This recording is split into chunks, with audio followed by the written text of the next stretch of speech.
자, 하다가 아까 실수로 끊어졌습니다. 제가 이거를 연결시켜서 계속 하는 걸로 하겠습니다. 여러분이 그 유튜브에 보시면 앞뒤로 연결되어 있으니까 이렇게 보시면 되는 것입니다. 7절을 제가 하다가 말았죠. 귀 있는 자는 성령께서 교회들에게 말씀하시는 것을 들을지어다. 이기는 자에게는 내가 하나님의 낙원 가운데 있는 생명나무를 주어서 먹게 하리라. 생명나무를 주어서 먹게 한다고 하셨는데 이것이 교회 시대에 우리가 구원을 받는 것과 어떤 관련이 되는가? 생명나무가 있습니다. 그것은 에덴 동산에 있었던 나무인 것이요. 이 나무를 아담에게 하나님께서 주셨습니다. 아담이 모든 나무를 열매를 먹을 수 있었는데 그가 그 기회를 저버리고 선악을 알게 하는 나무를 취해서 먹고 만 것이요. 그래서 그가 범죄하고 사망으로 떨어진 것입니다. 사망과 지옥의 위험에 처한 것이요. 하나님께서 아담을 회복시키시기 위해서 하신 처방은 생명나무를 다시 주시는 것이 아니었습니다. 너는 생명나무로 가지 말아라고 하신 것이요.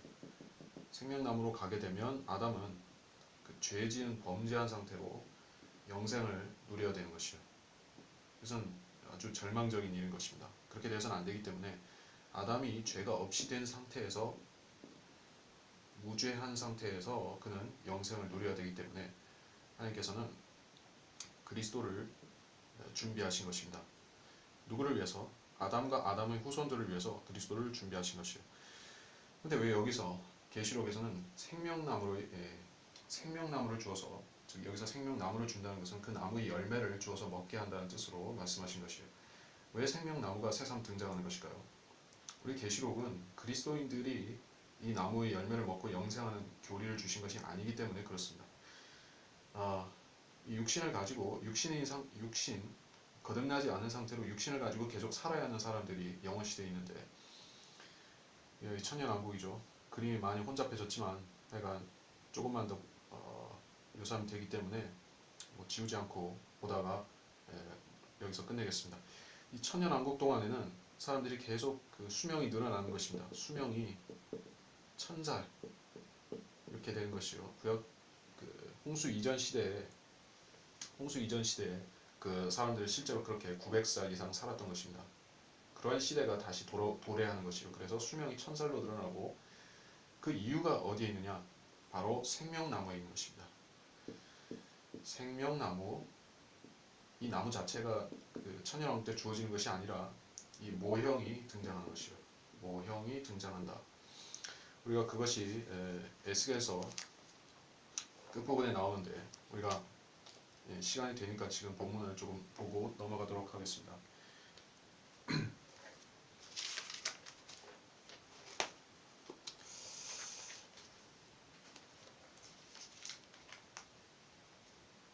자, 에스겔 47장 12절 뚝 위에 강가로 이편과 저편에는 양식이 될 모든 나무가 자라고 그 잎사귀들은 시들지 아니하며 그 과실도 다하지 아니하고 달마다 새로운 과실을 내리니 이는 그 물이 성소에서 나옴이라. 또 과실은 양식이 되고 그 잎사귀는 약이 될 것이라.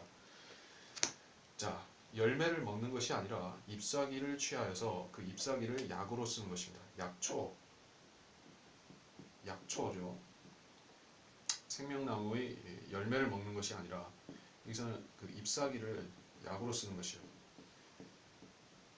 그런데 계시록의 끝부분에 보면 계시록 우리가 끝에 보면 생명나무가 또 등장하는데 거기서는 생명나무의 권리에 대해서 말씀하고 있습니다.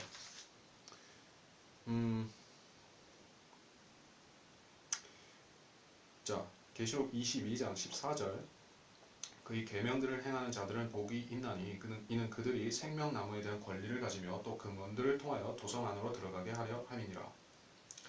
생명나무에 대한 권리가 언급이 됩니다. 생명나무에 대한 권리. 그들은 그 나무의 열매든지 혹은 그 나무의 잎사귀든지 그것을 취하여 먹고 영생을 누려야 되는 것이에요. 육체적으로 영원히 사는 그 영생을 생명나무를 통해서 얻는다는 것입니다. 자, 혹자는 이 생명나무를 상징적인 그리스도라고 그렇게 해석하는 것입니다. 그것이 이집트 알렉산드리아에서 시작된 알레고리적 해석법에서 나온 그런 악한 해석인 것이요. 자, 생명나무가 그리스도입니까? 물론 그리스도는 나무가 아니고 나무는 그리스도가 아니죠. 에덴 동산에는 생명나무가 있었던 것이지 그리스도가 상징적으로 서 있었던 것이 아닌 것입니다. 예. 그래서 많은 사람들이 아담도 예수 그리스도를 믿을 수 있었다고, 에덴 동산에서 믿을 수 있었다고 그렇게 말하는 것이요. 예수님이 거기 생명나무니까 생명나무를 보고 믿는다는 것입니다. 그러나 그런 뜻이 아닙니다. 생명나무는 실제로 그 나무의 열매를 먹고 영생을 누리게 하는 그런 초자연적인 나무인 것이요. 하나님께서 그런 것을 에덴 동산에 두셨던 것입니다. 그래서 그 나무의 열매를 취하여 먹으면 그들은 영원한 생명을 누릴 수가 있었습니다. 그러나 앞으로 우리 시대에 예수 그리스도를 믿고 구원받은 사람들은 생명나무에 참여함으로 구원을 받는 것이 아니라 예수님의 피 때문에 구원을 받는 사람들이지만, 대환란에 처한 사람들 그리고 천년왕국에 넘어간 사람들은 그들이 육체적으로 영원히 살기 위해서는 무조건 생명나무가 필요한 것이에요. 그래서 여기 그런 취지에서 생명나무가 언급되고 있다는 것을 아시기 바랍니다. 자, 우리가 시간이 남았기 때문에 8절에서 11절까지 스마나 교회에 대해서 살펴보고 이번 시간을 마치도록 하겠습니다. 스마나 교회 천사에게 편지하라. 처음과 마지막이요 죽었으나 살아계신 분이 이 일들을 말씀하시느니라. 내가 너희 행위와 환난과 궁핍을 아노라. 오히려 내가 부유한 자로다. 자칭 유대인이라고 말하는 그들의 모독을 아노니 그들은 유대인이 아니요 오히려 사탄의 회당이니라. 자, 처음과 마지막이요 죽었으나 살아계신 분, 물론 예수님이죠. 예수님께서 이 말씀을 스마나 교회에게 전달하십니다. 주님께서 죽었다가 살아계신 분이라는 것은 즉 부활하신 그리스도라는 사실은 우리에게도 중요하고 환난에 처한 사람들에게도 매우 중요한 사실인 것입니다. 주님께서 고난을 받으신 것은 시편도 그렇고 이사야서에도 그렇고 이스라엘 민족이 그 욥기에서도 그렇고 그들이 3년 반 동안 엄청난 고난을 당하죠. 대환란 후 3년 반 동안 고난을 당하는 것은 그리스도께서 십자가에서 당하시는 것과 버금가는 고통인 것입니다. 그래서 그리스도께서는 자신의 고난과 이스라엘이 3.5년 동안 3년 반 동안 한때와 두때와 반때라는 이 기간 동안 당하는 그 모진 고통을 항상 연관지어서 말씀하고 계신 것이에요. 성경에서. 그런 것을 이해하면 왜 하나님께서 십자가 사건을 유대인들과 연관시키는가, 유대인 민족과 연관시키는가 하는 것을 이해할 수가 있습니다. 자, 9절 내가 너희 행위와 환난과 궁핍을 아노라. 자, 교회 시대에 항상 성경대로 믿는 사람들은 어떤 그 주도적인 위치에서 교단의 핵심이라든지 또는 세상에서 환영받는 기독교였던 적이 없습니다. 세상으로부터 환영받는 기독교는 퍼가모 시대에 등장한 새로운 형태인 것이요. 그것이 로마 카톨릭으로 두아티라 시대에 발전했죠. 4대 시대에는 완전히 이 기독교계를 4대 시대에는 완전히 잠식해버린 것입니다. 이 암흑 시대가 되었죠. 그러다가 하나님께서 그 로마 교회를 치우시고 그 자리에 그 바른 성경과 함께 바른 교회를 주신 것이에요. 그런데 이 스마나 시대에는 어떤 일이 있었는가? 환난과 궁핍을 아노라. 내가 부요한 자로다. 이들이 단지 많은 고난을 당했기 때문에 박해와 순교를 감내했기 때문에 부요한 자일까? 아니면 말씀을 신실하게 믿고 신실하게 지켰기 때문일까? 다른 교회 시대와 마찬가지로 이들도 박해와 아울러서 말씀을 신실하게 붙들고 말씀 중심으로 믿고 말씀 중심으로 행했던 자들인 것입니다. 거리설교의 전통, 거리설교와 구령의 전통은 그 에베소 시대부터 지금까지 성경대로 믿는 사람들이 계보에서 끊이지 않고 이어져온 그런 그리스도인의 전통이 된 것입니다. 이때도 그런 것을 행했고 그들은 박해받는 중에서도 쉬지 않고 복음을 전했기 때문에 그래서 부요한 자라고 불리고 있습니다. 자칭 유대인이라 말하는 그들이 모독을 안다라고 했습니다. 자칭 유대인이 누구일까요? 많은 부류가 있습니다. 이 시대의 이단들 가운데 자신들이 유대인의 영적인 위치를 점유하고 있다고 주장하는 교파들이 많이 있는 것이요. 그리고 직접적으로 자기들이 제가 좀 지우고 설명을 조금만 더 하겠습니다. 자기들이 유대인의 그런 종교적인 전통, 민족적인 종교적인 전통을 이어받아서 행한다고 하는 그런 사람들이 있고 직접적으로 그렇게 주장하지 않는다 할지라도 성경을 잘못 인용하고 거짓되이 인용함으로 해서 거짓 유대인이 되는 자들이 있는 것이요. 거짓 유대인들이 있다. 그들이 누구인가? 이 지상에 천국을 세우려고 하는 것입니다. 천국을 스스로 인간의 노력으로 세우려고 한다. 천국이라는 것은 그리스도께서 통치하셔야 되죠. 근데 요 그리스도가 있어야 될 자리에 그리스도의 대리자는 누가 될 수 있을까요? 교단 총회장,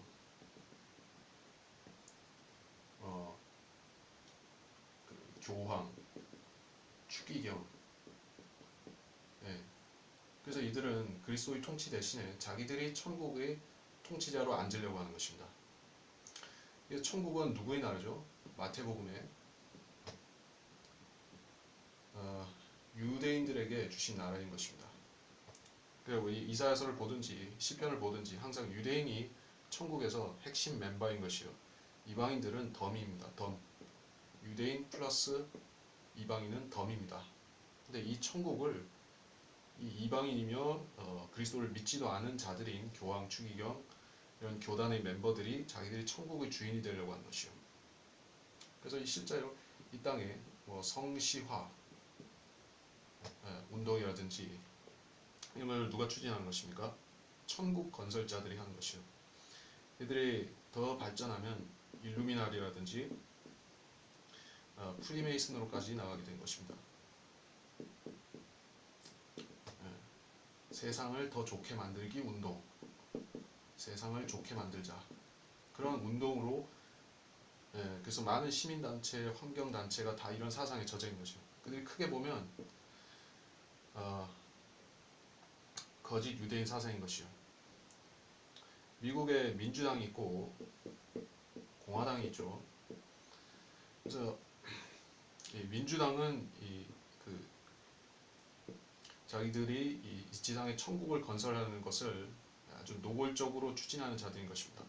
그래서 일루미나티라든지 프리메이슨 그리고 유대인 음모론, 그 시온 의정서라든지 이런 사상을 이 땅에 실현하려고 하는 자들이 민주당이고, 공화당은 성경적이고 좀 더 보수적인 가치, 보수적 가치를 추구함으로써 이들을 저지하는 역할을 하나님께서 그동안에 수행케 하셨던 것이요. 그러나 지금은 이것이 깨져버린 것이요. 뭐 때문에 깨졌는가? 이들이 하나님께서 시키신 대로 하지 않은 것입니다. 이미 반세기 전에 미국은 킹제임스 성경을 버렸죠. 킹제임스 성경을 버렸고 이제는 바른 교리도 다 버렸습니다. 구원의 교리도 흐려졌어요. 은혜 복음을 고수하지 않고 자기들의 그런 행위 구원을 또는 니콜라 파사상까지 받아들여서 목사들이 침례교조차도 제왕적으로 그렇게 행하고 있는 것입니다. 그래서 지금은 뭐 이슬람이 미국을 잠식하고 그런 문제를 떠나서 완전히 성경적인 기독교가 부패하고 썩어버리고 유명무실해진 것입니다. 그래서 하나님께서 이제 더 이상 이 자들을, 공화당이라는 이 자들을 더 이상 미국을 타락하지 않고 멸망하지 않게 붙드는 그런 잣대로 쓰시지 않고 아주 버려버리신 것이에요. 그러니까 이제 미국이라는 나라가 거짓 유대인들, 천국 건설자들로 인해서 골로 가게 된 것입니다. 자, 그래서 우리가 알 필요가 있고, 10절 너는 고난받게 될 일들을 전혀 두려워하지 말라. 보라, 마귀가 너희 중 몇 사람을 감옥에 던져서 시련을 당하게 하리니 그러면 너희가 열흘 동안 환난을 받으리라. 열흘 동안이라는 것을 라크만 박사는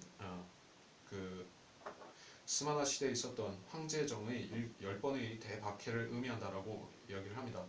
그것은 클라이스 라킨 목사도 같은 얘기를 했습니다. 그리고 이것은 세대주의에서 취하고 있는 입장인 것이요. 물론 그것은 옳고 우리가 영적으로 적용할 때 매우 타당한 해석인 것이 맞습니다. 그런데 여기서 이것이 단순히 그런 의미로만 쓰일 수 있는 것인가, 아니면 실제로 열흘 동안 환난을 당한다는 것인가? 라칸 박사는 굳이 설명은 하지 않았지만 이것이 환난 시대에 있을 일이라는 것을 부정하지 않습니다. 환난 시대에 스마나라는 교회, 지역 교회의 어떤 환난 성도들이 있을 것이요. 그들은 누구에 의해서, 세상 뭐 일루미나리라든지 프리메이슨이라든지 로마 캐토릭이라든지 이런 자들에 의해서 박해를 당하는 신세가 된다. 또 유엔이라든지 지금도 바른 교회들은 거리에서 복음을 전하고 지옥 설교를 하고 또 동성애를 비판한다든지 이런 설교를 하게 되면 메시지를 전파하게 되면 특히 미국 같은 나라에서는 박해를 당하는 경우가 왕왕 있는 것입니다. 한국은 조금 덜할지 모르지만 그런 일들이 대환란 때 전 3년 반에는 확실히 일어나기 시작할 것이요. 그때는 거짓 선지자들이 일어나서 많은 기적들을 행하고 사람들을 미혹하죠. 그래서 사람들은 그 참 교회를 미워하고 그들을 민중들이 그들을 박해하게 될 것이요. 정부가 나서서 박해하는 것은 이후 3년 반에 있을 형태로 보면 되고 전 3년 반에는 그 대중들에 의해서 박해를 당할 것이요. 돌팔매를 당하고 그들이 모욕을 당하고 또는 테러를 당하고 죽임까지 당할 수가 있을 것입니다. 그래서 그런 사실을 말씀한다고 볼 수가 있겠고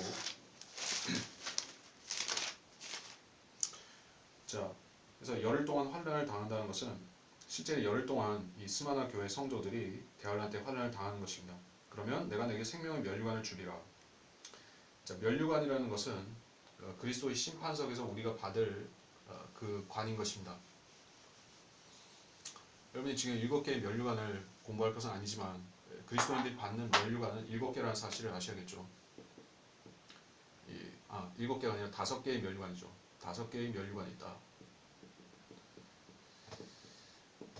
자, 이 5개의 면류관 중에 생명의 면류관은 무엇인가? 죽기까지 신실하라. 그러니까 죽음으로써 신앙을 증명하라는 것이 아니라 죽음의 위협에 굴하지 말고 신앙의 정절을 지킨다라는 것입니다. 그래서 실제로 한국에는 신사참배를 거부함으로써 이 생명의 면류관을 취한 그러한 목사들과 성도들이 소수 있었죠. 그러나 대환란 때는 그 정도가 아니라 그 자칭 유대인 사탄의 회당과 싸워야 되는 것입니다. 사탄의 회당. 이들은 그 대환란 전 3년 반에 그 유대 나라는 이스라엘 나라는 강성해지는 것이요. 왜냐하면 하나님께서 그 나라에 성전을 세우도록 허락하시죠. 그리고 이방인들은 7년 평화조약을 맺을 것이요. 자, 이스라엘은 지금 전쟁의 위협에 계속 시달리고 있습니다. 이란으로부터 또는 그전에는 시리아로부터 그 전에 또 리비아나 이런 수많은 대적들이 있었습니다. 그래서 뭐 시리아는 지금 나가리, 리비아도 나가리, 그러나 이란은 계속 위협적이죠. 그래서 이스라엘이 화평을 누리지 못함으로 해서 그 민족이 강성해지지 못하고 있습니다. 예. 재판관기를 보더라도 그런 역사가 반복되고 있죠. 이스라엘이 평안해지면 그들은 강성해지고 하나님께서 축복하시며 강성해지고 다산하고 번성하는 것이요. 그래서 그 땅을 가득 채우고 다윗 왕 때 그 민족이 얼마나 급격히 증식했던지 다윗 왕은 자기 군대를 계수하려는 그런 교만까지 품었던 것입니다. 그리고 솔로몬 왕 때에 가서는 그 이스라엘 나라가 절정에 이르렀었죠. 국력에 있어서. 그래서 대환란 때 이스라엘 나라는 전 3년 반에 부강해질 것이고 그들이 성전을 세우고 경배 제도를 다시 갖출 것입니다.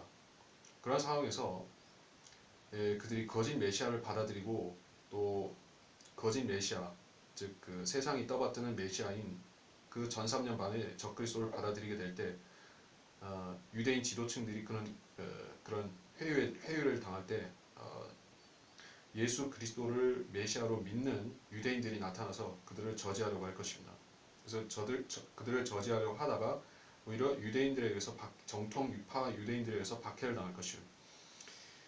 그래서 이 성도들이 죽기까지 신실하다면 그 박해를 이겨낸다면 하나님께서 그들에게 면류관을 주신다고 하셨습니다. 면류관은 통치권인 것입니다. 천년왕국 때 그들이 이 땅에 왕과 제사장으로 다스리는 그 통치권을 주시겠다는 말씀입니다. 11절 귀 있는 자는 성령께서 교회들에게 말씀하시는 것을 들을지어다. 이기는 자는 둘째 사망으로부터 해를 받지 아니하리라.